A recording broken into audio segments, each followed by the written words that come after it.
Ulembe Nation, maybe as at now, and they cite or perhaps they speak of Musalia Mudavadi as well as Moses Wetang'ula.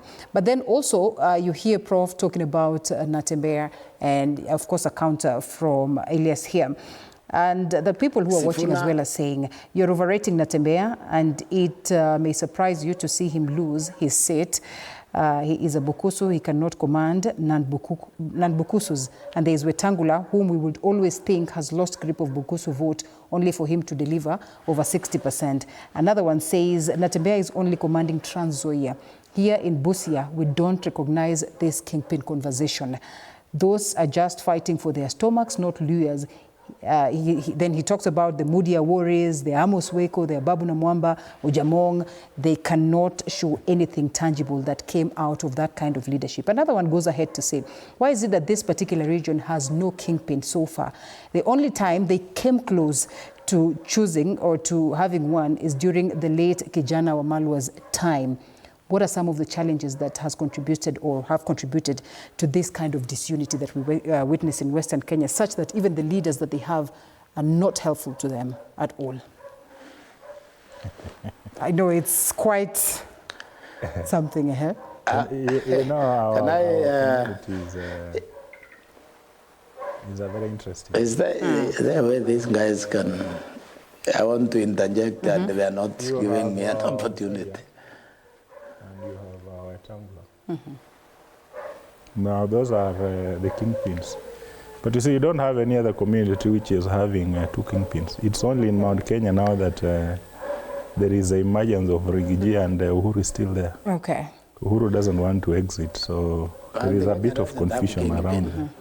But by and large, when you look at the history of Musalia and Wetang'ula, how did they get into politics?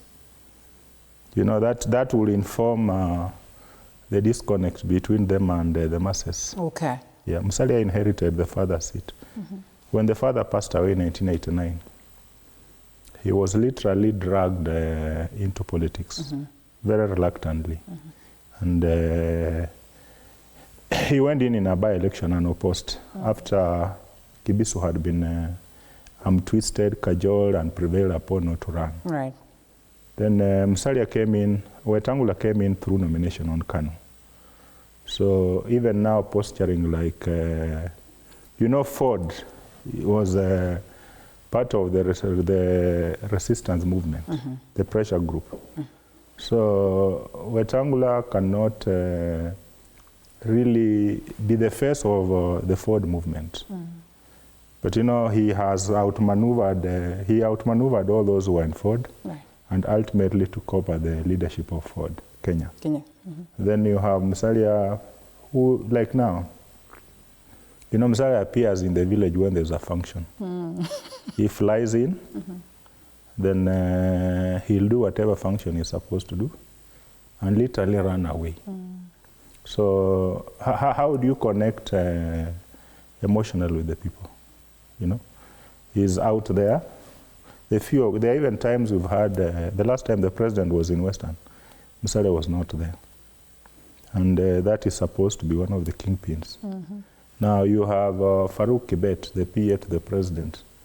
He's literally the prefect all over the place now, presiding over Harambes and parading everybody else apart from the two. So is that also another kingpin? Of Western. Of Western. And from my reading of politics, I think President Ruto would want, when he finishes 2027, if he wins, he will retire the two. Is it? You can clearly see the reading. Musalia Mudavadi and Moses Wetang'ula will be retired. He will be retired. Yeah, you see, they played around with Musalia's mind, and Musalia goofed by dissolving his party. At least Wetang'ula stuck on the party.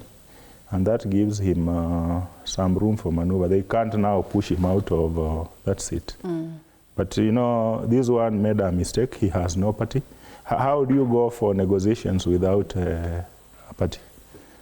So that creates quite a bit of... And that brings me to this particular question, yes. That the argument, and you have heard some of the gentlemen highlight the fact that, you know, the interests of the region will often be sidelined post the election. So in this case, would we say it is the interest of the region or perhaps the faces of this particular region? Because if... You know, the agreement they negotiated, I said it. This 70%? Yeah, no, the whole thing was a sham. Okay. And I knew they will not, Ruto was not going to keep his bargain. He knew these guys...